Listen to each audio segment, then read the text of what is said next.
colleagues. So just few minutes before to start. Thank you.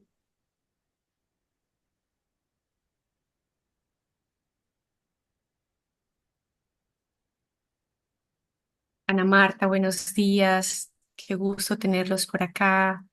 Gracias, Amparo. El Erika, gusto es mío poder saludarles y compartir este espacio con ustedes. Gracias muchas por la gracias por invitación. sumarse. Erika, buenos Hola, días. buenos Qué días. gusto tenerte por acá. Gracias, igual un Stephanie, gusto. Todas, Murphy a todos, Luz, good Mar, morning. Raúl. Nice to see you, Murphy Luz. Hi, good morning. Thank you so much. Great to see you. Florencio, saludos. Hola, hola. Florencio, buenos días. Buenos Bienvenido. días. Jenny, un gusto tenerte por acá con nosotros. Kimone, good morning. It's Kimon. Nice to Good have you. morning. Kimon, Hi. It's good to be how here. are you? Morning, everyone. Good morning. Okay, we are still waiting for some colleagues, but in just 1 minute we are going to start. Saben que tienen la opción de interpretación para que puedan seleccionar. You can choose the interpretation to choose the language you would like. To select the language, the interpretation at the bottom of your screen.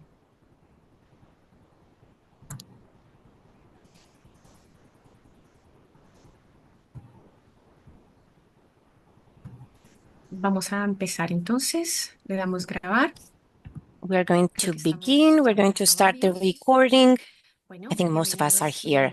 Well, good morning and welcome to this fourth annual meeting of KIX LAC. We would like to thank the representatives of 10 countries who are with us today, as well as our colleagues from OECS, TPE, IDRC, and other guest institutions. We are glad to have you with us in this space. The meeting is going to be recorded for those of our members who couldn't join us, but of course are quite interested in listening to the reflections and the commitments of these 2 days we're going to be sharing. So I would like to greet them for when they see us. For those of you who do not know me, I'm Mar Botero. I'm in charge of the knowledge mobilization strategy, as well as the hub monitoring and learning assessment strategy, and I will be your host during this meeting. The meeting has the following goals and objectives. We would like to strengthen the KIX LAC identity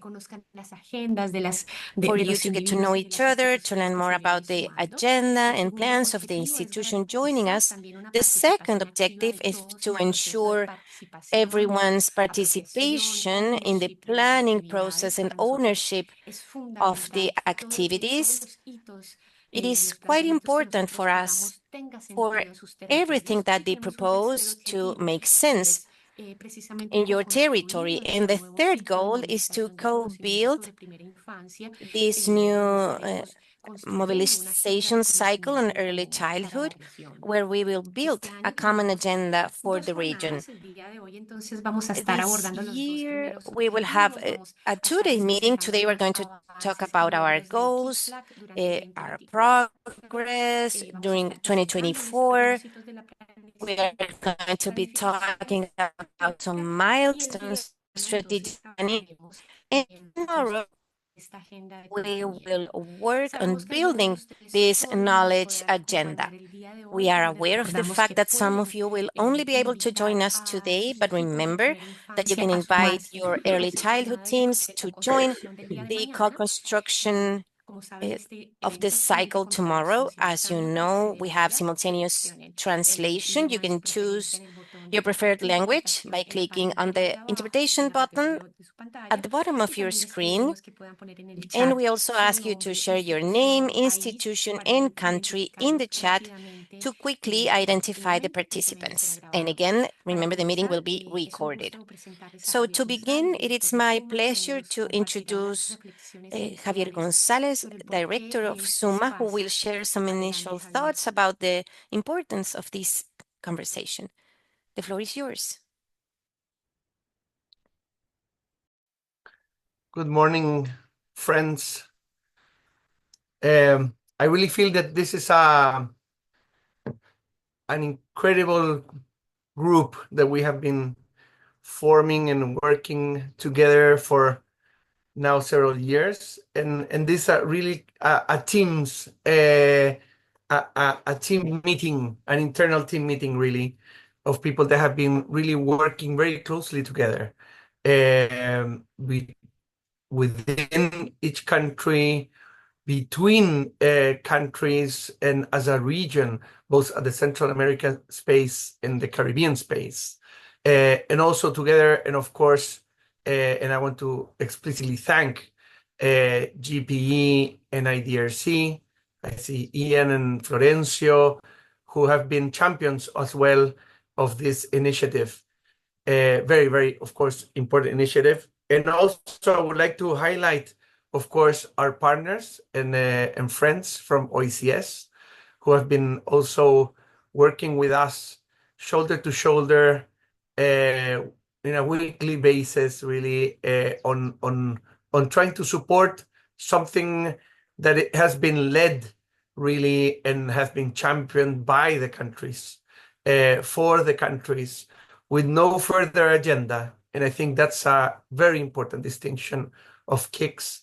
It truly does not have a prior agenda, more than creating mechanisms for the country themselves and among themselves to define what the agenda is, and to provide the scaffolding support mechanisms that allow countries to promote the agendas and the priorities that they themselves define. And I think that's an innovation in itself.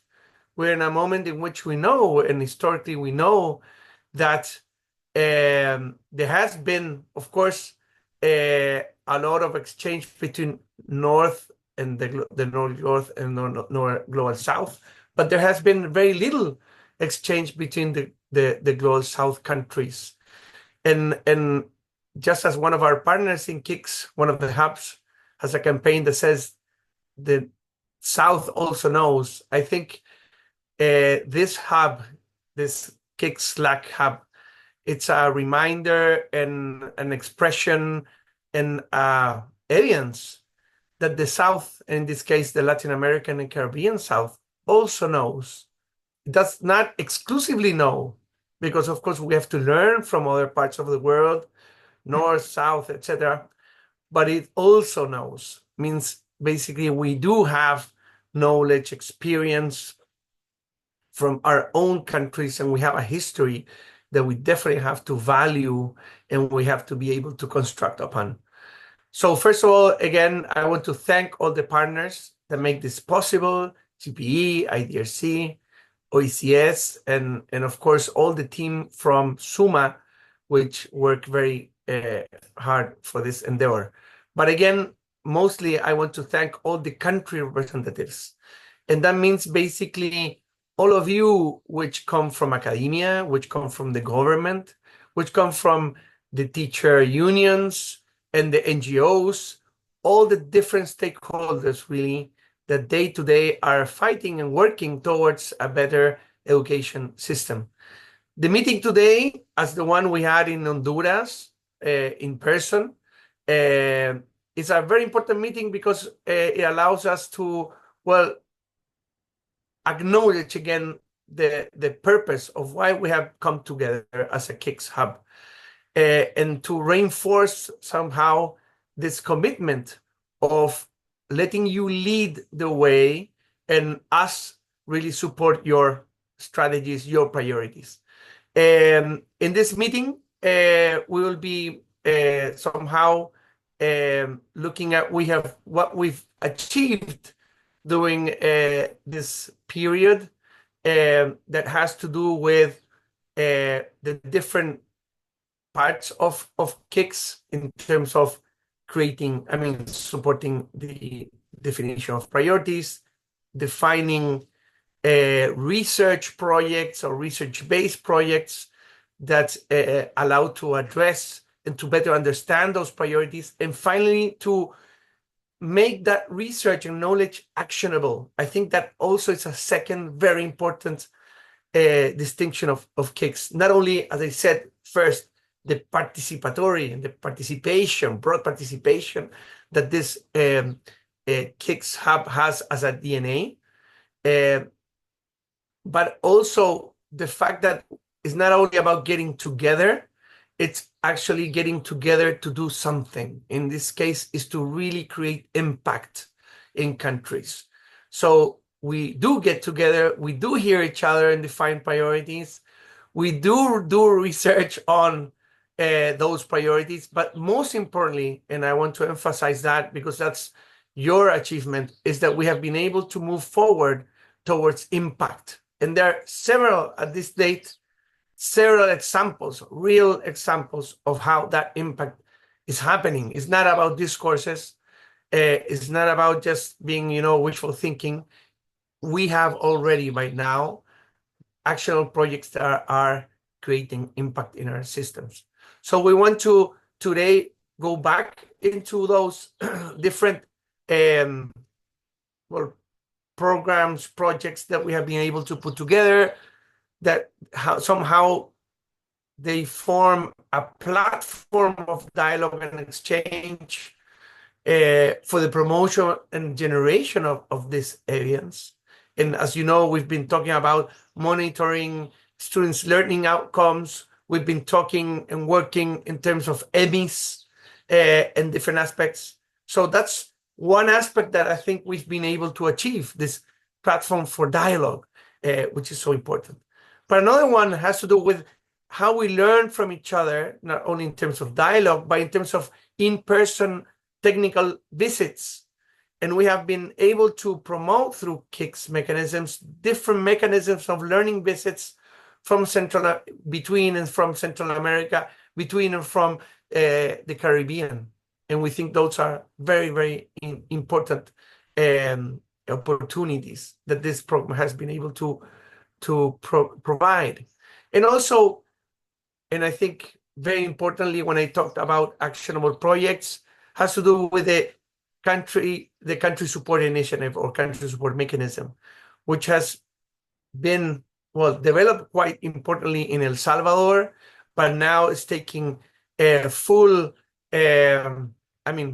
speed, I would say, in other countries. And we're exploring already with other countries what will this country support mechanism will look like in each one of your in each one of your countries. So I think, again, in a moment in which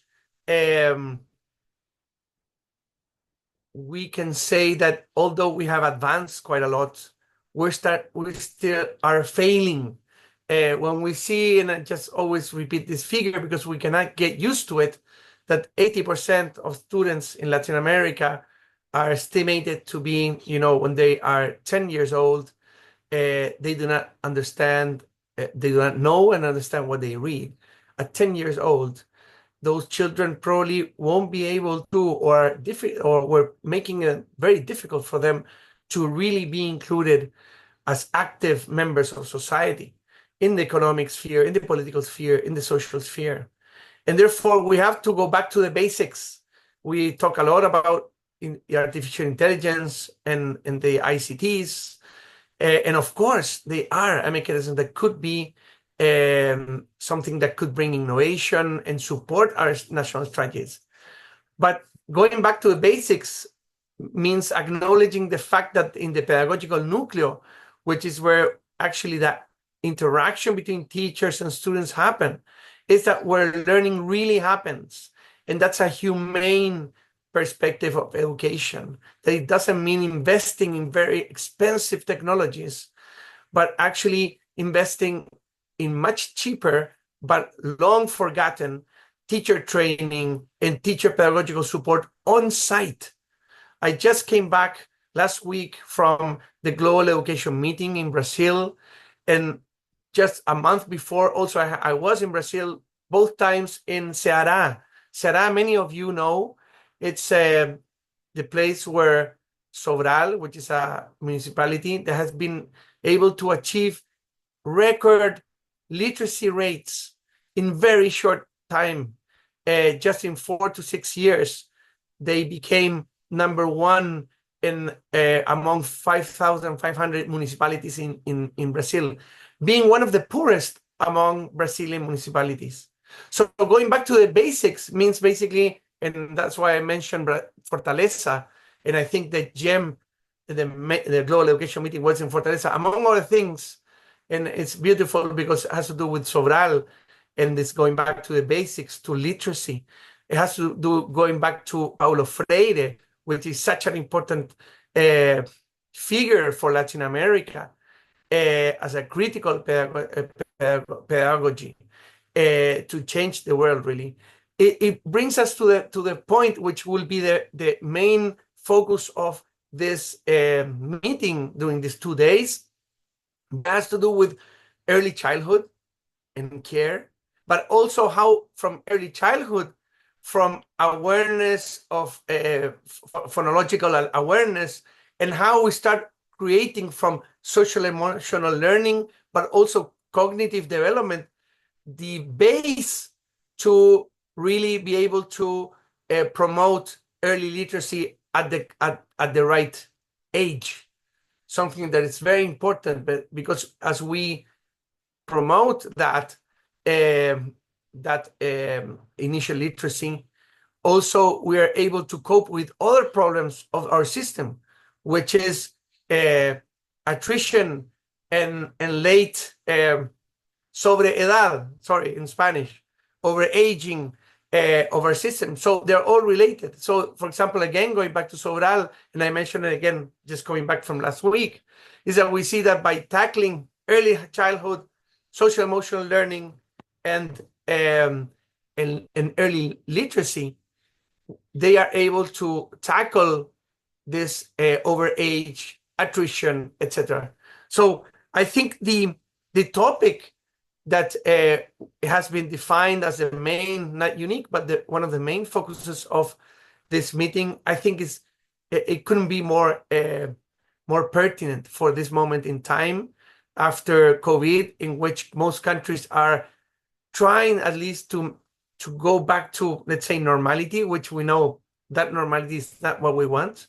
So we're now called upon to transform really education and transform our systems to provide what is the least is for children to start reading at age 10. So with no further ado, I just want to thank everyone for being here, for all the work that you've been doing, of course, in your own in your ministries, and to thank you really for letting us be part of what you're doing, for letting us be part as KIX of the work that you're doing, and being able to be a partner, an acceptable partner for this endeavor. So thank you so much, and let's have a great meeting. Thank you, Raúl and Mar. Gracias, Javier, por tus palabras y subrayar. Thank you so much, Javier, for your words and for making use of these relevant topics. Now I would like to give the word to Raúl Chacón from KIX LAC, who will going to introduce KIX LAC, the theory of change, and their role. We know some of you already know what KIX is about, but today we are welcoming new representatives in this hub that we would like to welcome, and we would like for them to learn more about what we've been able to build together in the past 4 years.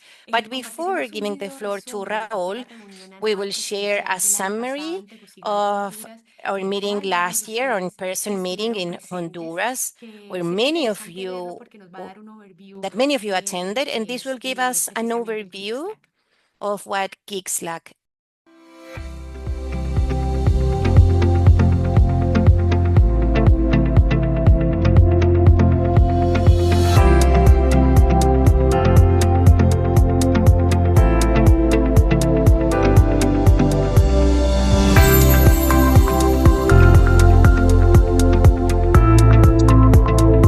Esto es un programa que venimos trabajando ya hace 3 años en partnership con GBE, en partnership con IDRC y con OECS, y que es liderado por Suma. Pero en realidad es liderado por los países, por su gente, en la búsqueda de entender mejor cuáles son sus problemas, sus nudos críticos, en buscar mecanismos de solución y, más importante aún, en movilizar esas soluciones para cambiar la realidad. Estamos empujando que las conversaciones, los intercambios, los aprendizajes refieran a políticas de Estado que trasciendan las políticas gubernamentales y las administraciones. Ese es el horizonte, es decir, en 5 años, en 10 años, en 30 y 50 años tendremos sistemas educativos distintos. SUMA is an opportunity for us to meet with our Central American and Latin American brothers and sisters and to exchange ideas, look at the innovations happening, to share what we are doing that is exciting. Se trata de intercambiar conocimiento, de generar conocimiento, pero de intercambiarlo y de movilizarlo y de que se use. Lograr meter evidencia en los procesos de toma de decisión de política educativa. Desde la plataforma KIX sí se logra impactar en la política pública porque tenemos resultados basados en evidencia, es decir, los resultados de una investigación. Y al ser resultados de una investigación son resultados objetivos que nos llevan a nosotros a tomar decisiones objetivas. En el caso particular de nuestro ministerio y en el marco de la Alianza Mundial por la Educación, de la cual El Salvador forma parte, el KIX se vuelve en este compañero que investiga, informa, comparte las valoraciones de su quehacer, y con ello nos permite impulsar y tomar las decisiones que esperamos sean las más propicias para el desarrollo de la educación en El Salvador. With a project like KIX, it actually allows us to create our own body of knowledge, and it empowers us in terms of seeing, hey, tell you what, we don't have to depend on our own resources, but we can combine resources, we can do comparative analysis to see what is truly going on with our region. We can lean on each other, we can strengthen each other, we can share best practices, and we can learn and take home and live back with others too. I think it's time that as a region, we come together to address the issues that are of concern to all of us. And the fact that SUMA is leading this initiative is commendable, and it's something that needs to be done for the region. Nos hemos dado cuenta, por ejemplo, de experiencias que han tenido en otros países, cómo se han enfrentado problemas similares y cómo poder buscarle soluciones en base a experiencias que tienen otros países a problemáticas comunes. Even though there is a geographical proximity, countries are very focused on what they are doing. And so the value of what SUMA and OECS are providing is this platform to be able to exchange openly, candidly about what works and what doesn't work in policy reform. Now, this help that SUMA gives us is not just about the University of the West Indies. It is about the nations of the Caribbean, because the university is responsible for building education programs for the Eastern Caribbean. So each of the national colleges in the Eastern Caribbean, the ministries of education, we work with them. So what we do, the work that we do, the work that SUMA has helped us to do, has great impact in the Eastern Caribbean. El último trabajo que hemos realizado con SUMA ha sido sumamente importante.